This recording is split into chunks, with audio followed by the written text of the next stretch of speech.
sa aming office. Ayan, papaloob. Ayan o. Ayan. Ayan. Ito yung highway. Ayan. Ayun, yung building doon. Malayo. Yun yung head office namin. Ito na yung labas. Yung highway, ito yung nilalakad ko. Mula doon sa dalawang tulay na overpass. Nilalakad ko yan.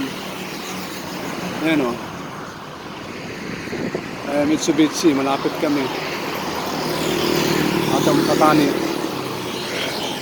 So ito siya. Ayan o.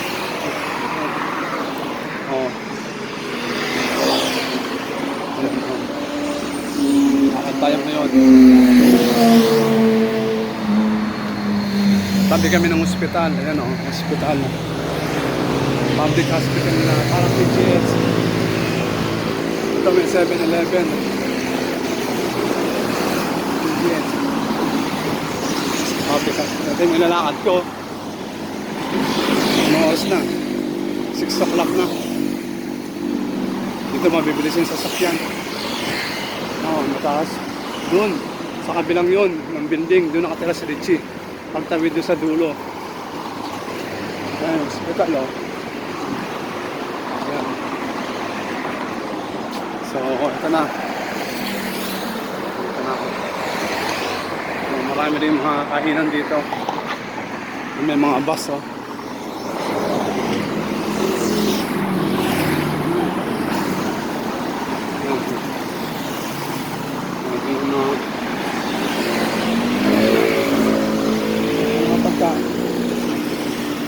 Gasoline station nila.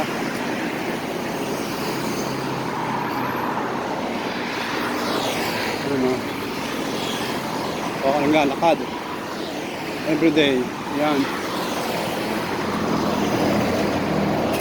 Yan. Ito ka nang lakad. Lakad. Pag umaga, dito kami dumadaan. Sinasakyan namin.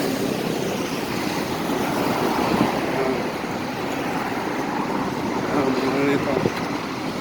Close ko na, parang hindi ako malobat.